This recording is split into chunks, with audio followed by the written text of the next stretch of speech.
Hello friends, कैसे हैं आप सभी। आज हम कर रहे हैं हमारा chapter number 17 stars and the solar system का पार्ट 3। देखिए, हम पहले समझ चुके हैं कि हमारा सोलर सिस्टम क्या है। सोलर सिस्टम में अलग अलग कैलेस्टियल बॉडीज़ होती हैं, जिसमें हमारा सन है, मून है, प्लैनेट्स हैं, मेटरॉइड्स हैं, अलग अलग चीज़ें जो हैं हमारी उसके अंदर होती हैं। अब बात आती है हमारी प्लैनेट्स की। तो देखो, हम यहाँ पे अलग अलग प्लैनेट्स के बारे में, उनकी इन्वायरमेंट कैसा है, वहाँ पे सरफेस कैसा है, तो इनकी अलग अलग तरीके से जो है डेफिनेशंस को पढ़ेंगे। सबसे पहले मैंने बताया था कि आपको प्लैनेट्स के बारे में डिस्टेंस के अकॉर्डिंग उनकी सीरियल वाइज जो है उनको याद करना पड़ेगा। हमारे 8 प्लैनेट्स हैं, तो Mercury, Venus, Earth, Mars, Jupiter, Saturn, Uranus, Neptune, इस तरीके से आपको इनको सीरियल वाइज याद करना पड़ेगा। ठीक है, तो हमारा यहाँ से फर्स्ट प्लैनेट आता है मरकरी, जिसको हिंदी में क्या कहा जाता है, बुध कहा जाता है। ये भी आपको पता हो तो अच्छी बात है। अब देखिए, जो प्लैनेट मरकरी है, सबसे पास हमारे ये प्लैनेट सन के ये प्लैनेट है। और सोलर सिस्टम का सबसे छोटे प्लैनेट की अगर मैं बात करूं तो वो भी मरकरी ही है। और अगर सबसे बड़े प्लैनेट की बात की जाए, दैट इज जुपिटर। अब मरकरी सन के इतनी पास है, तो अब it is very difficult to observe it. तो इसलिए इसको देखना बहुत मुश्किल होगा, क्योंकि ज़्यादातर समय ये सन की जो ग्लेयर है, यानी कि जो सूरज की चमक है, उसमें छुपा रहता है। और इसको केवल सनराइज के पहले या सनसेट के बाद देखा जा सकता है। कहाँ पर देखेगा? होरिजन के पास देखेगा। अब ये so it is visible only at places where tree और building do not obstruct the view of the horizon. तो ये उन्हीं जगह पे हम देख सकते हैं जहाँ पे रास्ते में कोई पेड़ या फिर जो हमारा बिल्डिंग है वो एक ऑब्स्ट्रक्शन ना बने होरिजन के रास्ते में। मरकरी के पास अपनी कोई भी सैटेलाइट नहीं है, नेचुरल सैटेलाइट। क्लियर है। नेक्स्ट हमारा कौन सा प्लैनेट आ जाता है? Venus, and known as, Hindi में क्या कहेंगे इसको? शुक्र। क्या कहेंगे? शुक्र। अब जो वीनस है, अर्थ के सबसे पास है। ठीक है, अब अर्थ के सबसे पास कैसे है? देखिए, ये हमारी है मरकरी, ये है वीनस, ये है अर्थ, ये है मार्स। अब यहाँ से या तो सबसे नज़दीक हमारा वीनस होगा या तो सबसे नज़दीक हमारा मार्स होगा, लेकिन जो इसके बीच का डिस्टेंस है वो इनके बीच के डिस्टेंस से ज़्यादा है। ठीक है, तो जिस कारण से हमारा वीनस सबसे नज़दीक प्लेनेट है। अब हमारा आता है जो ब्राइटेस्ट प्लैनेट है स्काई में, वो भी यही है, क्योंकि इसका जो सरफेस है ना वीनस का, इसके ऊपर एक ऐसी मिट्टी है, कुछ चमकदार मिट्टी है, जिस कारण से प्लैनेट सबसे ज़्यादा चमकदार जो हमारे सोलर सिस्टम में। कई बार जो वीनस है ईस्टर्न स्काई में हमें सनराइज से पहले दिखाई देता है। सम टाइम ये जो है वेस्टर्न स्काई में सनसेट के बाद दिखाई देता है। आई बात समझ में? तो इसको हम एक मॉर्निंग या फिर इवनिंग स्टार के रूप में जानते हैं, या फिर कह लो कि मॉर्निंग या इवनिंग स्टार के रूप में इसे धरती पर कहा जाता है। ये स्टार नहीं है, लेकिन इसको एक नाम दे दिया गया स्टार का, क्योंकि ये हमें स्टार की तरह चमकदार दिखाई देता है। हम वीनस को हमने ट्राई करना है कि हम उसको लोकेट कर सकें नाइट स्काई में। तो इसके लिए एक एक्टिविटी है, आपने find out from some newspaper और from an almanac the time when Venus is visible in the sky. कई बार आपने देखा होगा, न्यूज़पेपर में देखा होगा, या अल्मनाक्स जिसे हम पंचांग कहते हैं हिंदी में। ठीक है, तो उसके अंदर आपने देखा होगा कि वीनस स्काई में कब विजिबल होगा। तो इस तरीके से आप वीनस को आसानी से रिकॉग्नाइज कर सकते हैं इसकी ब्राइटनेस से। रिमेंबर कीजिए कि जो वीनस है वो बहुत ऊंचा जो है आसमान में दिखेगा। You must try to observe Venus either 1 to 3 hours before sunrise. या तो सनराइज से 1 से 3 घंटे पहले दिखेगा, या तो सनसेट के 1 से 3 घंटे बाद दिखेगा। वीनस का ना तो कोई मून है या सैटेलाइट कह लीजिए खुद की। जो रोटेशन है वीनस की अपने एक्सिस पे, वो अनयूजुअल है। ये हमेशा ईस्ट टू वेस्ट मूव करता है, जबकि जो अर्थ है वो वेस्ट टू ईस्ट मूव करती है। ठीक है, तो ये इसके बारे में एक फैक्ट हो गया। If you get a chance, अगर आपको चांस मिलता है तो आप वीनस को एक टेलीस्कोप से देखिए, तो आप देखेंगे जो वीनस है ना, वो मून की तरह हमें फेसेस शो करेगा। मून की तरह ही इसे फेसेस हमें देखने को मिलते हैं। ये जैसा कि आपको यहाँ पे दिखाया गया, लग रहा है ना कि मून है, but this are the phases of Venus, जिसको आप ओनली टेलीस्कोप से देख सकते हैं। नेक्स्ट हमारा प्लैनेट आ जाता है आवर मदरलैंड द अर्थ। ठीक है, जो अर्थ है केवल और केवल ऐसा प्लैनेट है सोलर सिस्टम में जिसके ऊपर लाइफ है। ठीक है। कुछ स्पेशल इन्वायरमेंटल कंडीशंस जो हैं यहाँ पे पाई जाती हैं। आपको पता है यहाँ पे क्या ऐसे अलग है जो बाकी प्लैनेट्स पे नहीं है, जिस कारण से हम यहाँ रहने पा रहे हैं। यहाँ का जो एटमॉस्फेयर है, यहाँ का जो वाटर मिल रहा है, दैट आर द यूनिक। ठीक है, यहीं पे लाइफ है अर्थ के ऊपर। इसके अंदर जो है सन से सही दूरी पे है, ना तो ज़्यादा गर्म है ना तो ज़्यादा ठंडा। क्योंकि अगर हम बात करें सन के नज़दीकी प्लैनेट्स की, वो बहुत गर्म है, और अगर करें बहुत दूर, ठीक है, नेपट्टून वगैरह की, तो वो बहुत ज़्यादा ठंडे हैं। ठीक है, पानी भी है यहाँ पे, सुइटेबल एटमॉस्फेयर भी है, ओजोन लेयर भी है। ओजोन लेयर क्या होती है? देखो, ओजोन लेयर ऑक्सीजन के ही मॉलिक्यूल से बनने वाली है, जिसको हम O3 कहते हैं। ठीक है, अब ओजोन का काम क्या होता है? ओजोन ना, हमारी मान लो ये अर्थ है, तो इसके ऊपर एक ओजोन की लेयर बन जाती है। अब जो सन की अल्ट्रावायलेट रेज आती है, हम कहते हैं ना यूवी रेज कहा जाता है उनको। वो जो यूवी रेज आ रही हैं, that are very harmful for earth. ये बहुत ज़्यादा हार्मफुल होती हैं अर्थ के लिए। इनको रोकना बहुत ज़रूरी है, और ओजोन लेयर जो है इसको धरती पर आने से रोकेगी। अदरवाइज़ अगर ये आती हैं तो ये कैसे होंगी? कैंसर वगैरह के जो बीमारियां हैं, स्किन कैंसर या फिर प्लांट्स की डिस्ट्रॉय, ये सब चीज़ें यहाँ पे बढ़ जाएंगी। ठीक है, अब वैसे जो ओजोन लेयर है वो कम होती जा रही है, क्योंकि हमारे जो क्लोरोफ्लोरोकार्बन्स निकलते हैं, पोल्यूशन हो रहा है, जिस कारण से ये कम होती जा रही है। तो इसको बचाना बहुत ज़रूरी है। पर चलो हम अपने टॉपिक पर रहते हैं। सॉरी,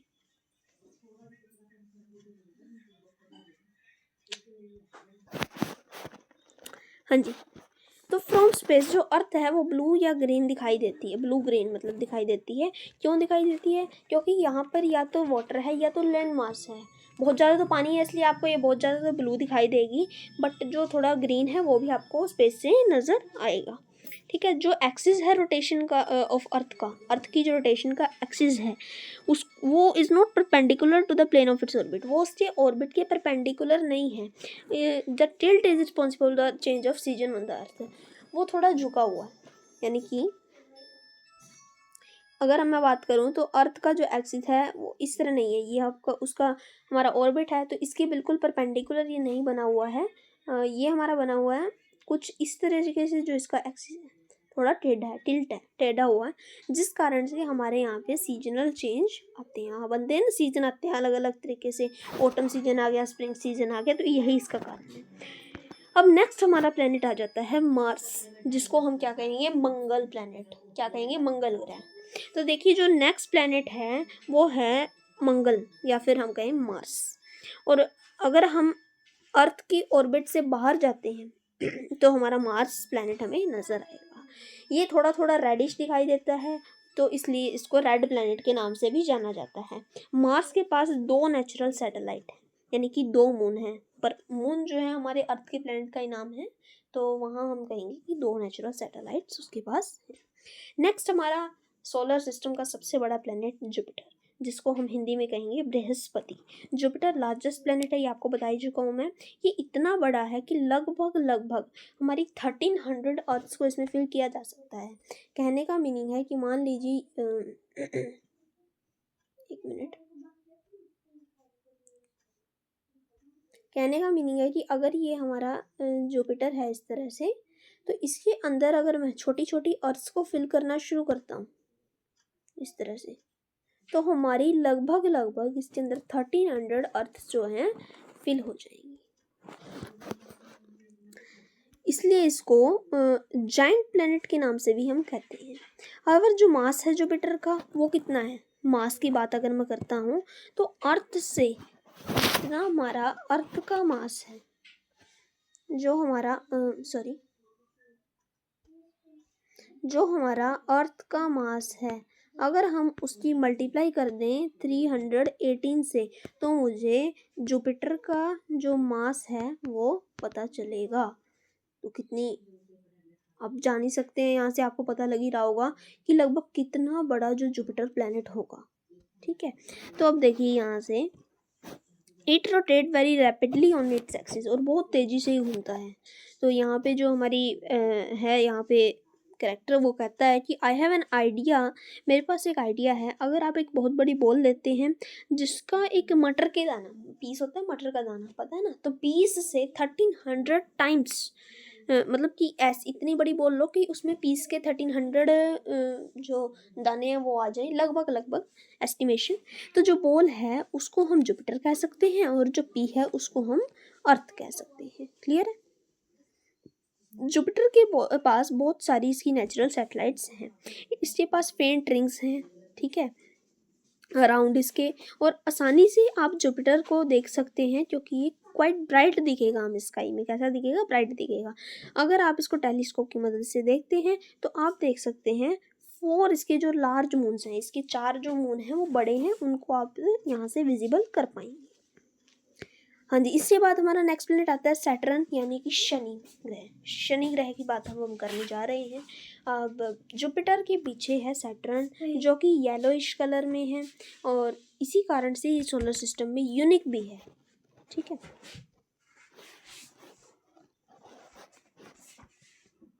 और इसकी ब्यूटीफुल रिंग्स भी हैं, ये आप देख सकते हो यहाँ पे इसके अराउंड रिंग्स होती है ना, तो वो बहुत ब्यूटीफुल होती है। ये जो रिंग्स हैं ये हम नेक्ड आइज से नहीं देख सकते। You can observe them with a small telescope. Telescope से इन्हें देखा जा सकता है। सैटर्न के पास बहुत सारी सैटेलाइट्स हैं। एक इंटरेस्टिंग थिंग क्या है सैटर्न के बारे में कि it is the least dense among all the planets. बाकी किसी भी प्लैनेट से सबसे कम डेंस जो प्लैनेट है वो हमारा कौन सा प्लैनेट है? Saturn planet. ठीक है, चलो, इसकी जो डेंसिटी है वो पानी से भी कम है। इसकी जो डेंसिटी है वो हमारी पानी से भी कम है। तो देखिए आप कितना डेंस हो गया, आप लगा ही सकते हैं अंदाज़ा। इसके बाद हमारे जो 2 प्लैनेट्स बच गए, कौन से रह गए भी लास्ट में पता होना चाहिए? Uranus, Neptune. तो हम उनकी बात कर लेते हैं। आउटर मोस्ट जो प्लैनेट्स हमारे सोलर सिस्टम के, दैट, ठीक है, और इनको केवल बड़े टेलीस्कोप से हम देख सकते हैं क्योंकि अब ये अर्थ से बहुत ज़्यादा दूर हो गए, स्मॉल टेलीस्कोप से भी ये नहीं दिखेंगे। वीनस की तरह ही जो यूरेनस है ये भी ईस्ट टू वेस्ट मूव करता है, और सबसे रिमार्केबल फीचर यूरेनस का है कि इसकी हाईली टिल्टेड रोटेशनल एक्सिस होता है, बहुत ज़्यादा झुका हुआ एक्सिस होता है इसका, जिसके कारण इन इट्स ऑर्बिटल मोशन, जब वो अपनी ऑर्बिटल मोशन में घूमता है तो वो अपनी साइड्स में रोल करता हुआ नजर आता है, जैसे अपनी साइडों में रोल कर रहा है, जैसा कि यहाँ पे दिखाया भी गया है। देखिए कैसे, मैं बताता हूँ। मान लीजिए ये हमारा यूरेनस है, ठीक है, और अपनी एक्सिस पे इस तरह से वो मूव कर रहा है, ठीक है, तो हमें दिखेगा कि जैसे वो इस तरह से रोटेट कर रहा है। वो क्यों दिख रहा है? क्योंकि वो हाईली टिल्टेड उसका एक्सिस है। आई बात समझ में? इसके बाद हमारा टॉपिक आता है, सॉरी अभी इसका बाकी है, जो फर्स्ट 4 प्लैनेट्स जो हमारे मरकरी है, वीनस है, अर्थ है, मार्स हैं, ये सन के बहुत नज़दीक हैं। और जो बाकी के 4 प्लैनेट्स हैं, जुपिटर, यूरेनस, नेपच्यून, सैटर्न, तो ये हमारे चारों जो हैं बहुत दूर हैं। अब जो 4 प्लैनेट सन के पास हैं इनको कहेंगे हम इनर प्लैनेट्स, और जो 4 प्लैनेट सन के दूर हैं उनको हम कहेंगे आउटर प्लैनेट्स। जो इनर प्लैनेट्स हैं उनके पास थोड़े मून हैं, कम मून्स हैं इनके पास, कम नेचुरल सैटेलाइट्स हैं, और जो प्लैनेट्स हमारे ऑर्बिट के बाहर हैं, ठीक है, मार्स, एक मिनट, हाँ जी, मार्स के ऑर्बिट से बाहर हैं, यानी कि जो हमारे आउटर प्लैनेट्स हैं, जिनका नेम आउटर प्लैनेट बताया अभी आपको, जुपिटर, सैटर्न, यूरेनस, नेपच्यून, ये हमारे जो हैं हमसे बहुत दूर हैं, आउटर प्लैनेट्स हैं, और इनके पास रिंग सिस्टम होता है इनके अराउंड, और जो इनके पास मून्स की संख्या है वो भी इनर प्लैनेट के कंपैरिजन में बहुत ज़्यादा होती है। अब हमारे सोलर सिस्टम के कुछ और भी मेंबर्स हैं जो हमने बात की थी एस्ट्रॉयड्स में, तो इनके बारे में हम बात कर लेते हैं। ये भी हमारे सोलर सिस्टम के मेंबर होते हैं। सबसे पहला हमारा आता है एस्ट्रॉयड्स। तो बहुत ज़्यादा गैप है ऑर्बिट्स, मार्स के ऑर्बिट और जुपिटर के ऑर्बिट के बीच में ना बहुत ज़्यादा गैप होता है हमारा, ठीक है। तो ये जो गैप है इसके अंदर भी कुछ तो होगा, तो इसके अंदर बहुत सारे छोटे छोटे ऑब्जेक्ट हैं जो कि सन के अराउंड रिवॉल्व कर रहे हैं, जो कि हमारे क्या हैं? एस्ट्रॉयड्स हैं। एस्ट्रॉयड्स को हम लार्ज टेलीस्कोप से देख सकते हैं। देखो वैसे तो यहाँ पे विजिबल भी है। ये हमारा मार्स है और ये हमारा जुपिटर है। तो मार्स और जुपिटर के बीच का जो डिस्टेंस है, तो यहाँ पे आपको जो ब्लैक कलर की लेयर नज़र आ रही होगी ये वाली, ये हमारी क्या है? एस्ट्रॉयड्स, ठीक है। अब सेकंड आते हैं हमारे कोमेट्स। तो देखो कोमेट्स भी हमारे सोलर सिस्टम के मेंबर हैं। ये सन के अराउंड मूव करते हैं एलिप्टिकल ऑर्बिट्स के अंदर। ये देखो यहाँ पे आपको दिख रहा है, ठीक है। हाउएवर जो इनका पीरियड है रेवोल्यूशन का सन के अराउंड वो बहुत लंबा होता है, बहुत लंबे समय में ये सन के अराउंड रेवोल्यूशन पूरी करते हैं। एक कोमेट जो है हमें बहुत ब्राइट हेड, देखो यहाँ पे आपको ये कोमेट दिखाया गया है, तो यहाँ पे जो हमारा इसका हेड है ये हमें बहुत ब्राइट दिखेगा और इसकी एक लंबी सी जो टेल है हमें दिखाई देगी। जो टेल की लेंथ है वो साइज में उतनी ही बड़ी होगी जितनी वो सन के पास जाए, ठीक है। जो टेल है कोमेट की वो सन के अवे होगी, सन से दूर, ठीक है, दूर, सन से दूर जाएगी हमेशा जो उसकी टेल है। तो बहुत सारे जो कॉमेट्स हैं उनको पीरियडिकली दिखने के लिए जाना जाता है कि वो कभी कभी दिखते हैं, और इनमें से ही एक कॉमेट है हमारा हेलिस कॉमेट। उसको नाम यहाँ पे दिया हुआ है हेलिस कॉमेट, जो कि आफ्टर नियरली एवरी 76 ईयर्स, तो देखिए कितना लंबा पीरियड है कि हर 76 ईयर्स के बाद हमें ये कॉमेट नज़र आता है। और इसको लास्ट टाइम 1986 में देखा गया था, तो अब ये 76 ईयर्स बाद 1986 से हमें नज़र आएगा। तो क्या आप बता सकते हैं कि जब Halley's comet will be visible again, तो कब ये विजिबल होगा? देखो भी 1986 में 76 प्लस कर दीजिए, आपके पास जो है ईयर आ जाएगा जिस टाइम आप इसको देख पाएंगे। सुपरस्टिशंस अबाउट द कॉमेट्स, कुछ लोग सोचते हैं कि जो कॉमेट्स हैं वो खतरों के मैसेंजर्स होते हैं, खतरों की सावधानियां देते हैं कि वार होने वाली है, एपिडेमिक्स आने वाली है, फ्लड आने वाला है, लेकिन ये सब झूठ है और सुपरस्टिशंस है। एक कॉमेट का दिखना नेचुरल फिनोमिना है और इस we have no reason to be afraid of it, और इससे डरने की हमारा कोई कारण नहीं बचता, डरने का कोई बात नहीं होती इससे। नेक्स्ट हमारे आते हैं मीटियोर्स एंड मीटियोराइट्स, ठीक है। तो एट नाइट, रात के समय जब आसमान साफ है तो और मून वहाँ पर नहीं है, you may some time see bright streaks, तो आपको कई बार ब्राइट स्ट्रिक्स जो है लाइट की स्काई में दिखाई दें, जिनको हम कहते हैं शूटिंग स्टार, टूटता तारा। Although they are not star, लेकिन ये तारे नहीं हैं, ये क्या है? मिट्योर्स हैं। मिट्योर जो है यूजुअली एक स्मॉल ऑब्जेक्ट है जो कि ओकेजनली हमारे अर्थ के एटमॉस्फेयर में आता है, और उस समय इसकी बहुत ज़्यादा स्पीड होती है। जो फ्रिक्शन है एटमॉस्फेयर की, फ्रिक्शन पता है ना कि एटमॉस्फेयर की हवा के एटमॉस्फेयर के कारण जो वो ऑब्जेक्ट है उसके साथ उसकी फ्रिक्शन होगी, उस समय उसकी बहुत ज़्यादा स्पीड होने के कारण और फ्रिक्शन होने के कारण वो गर्म हो जाता है और चमकने लगता है और इवेपोरेट हो जाता है। और इसी कारण से जो ब्राइट स्टिक है वो हमें बहुत ही छोटे टाइम के लिए दिखाई देती है। कुछ मेटियोर्स जो हैं इतने लार्ज होते हैं तो वो हमारे अर्थ के पास आ जाते हैं इवेपोरेट होने से पहले। जो बॉडी हमारे अर्थ के पास पहुंच जाती है वो क्या है? मेटेरॉइड है, ठीक है। मेटेराइट्स जो हैं साइंटिस्ट को हेल्प करते हैं इन्वेस्टिगेट करने में नेचर को मटेरियल के नेचर को from which the solar system form. इससे हमें पता चलता है कि जिस मटेरियल से सोलर सिस्टम बना है उसका नेचर कैसा है। अब आपने मीटियोर शावर्स के बारे में सुना होगा, नहीं सुना तो हम उसके बारे में पढ़ लेते हैं। जब अर्थ जो है कोमेट की टेल को क्रॉस करती है, मेटियोर्स के स्वाम्स को जो हैं वो देखे जा सकते हैं। These are known as meteor showers, इन्हीं को हम meteor showers भी कहते हैं। कुछ meteor showers जो हैं वो रेगुलर इंटरवल्स पे जो है हर एक साल होती है। तो आपको एक समय मिलेगा इनको देखने का, साइंटिफिक मैगजीन से या फिर इंटरनेट से आपको इनके बारे में पता चल जाएगा कि इनकी शावर को कब देखा जा सकता है, कब होती है, ठीक है। इसके बाद हमारा नेक्स्ट टॉपिक आता है आर्टिफिशियल सैटेलाइट्स। तो इस टॉपिक के बारे में हम नेक्स्ट वीडियो में डिस्कस करेंगे। बाकी आर्टिफिशियल सैटेलाइट क्या है, हमने पढ़ा कि हमारी नेचुरल सैटेलाइट्स होती हैं that are moon, but artificial satellite क्या है? आपको पता है हमारा हमारी अर्थ बहुत एडवांस हो चुकी है। अर्थ के ऊपर जितने प्लैनेट्स हैं इंडिया भी बहुत एडवांस हो चुका है। हमारे इंडिया की जो आर्यभट्ट सैटेलाइट है वो आज हमारी स्काई में है, तो जिसकी मदद से जो एटमॉस्फेयर है, जो हमारा सौरमंडल है, सोलर सिस्टम है, उसकी जांच की जाती है। तो इनके बारे में हम नेक्स्ट वीडियो में डिस्कस करेंगे। अभी के लिए इतना ही, थैंक यू।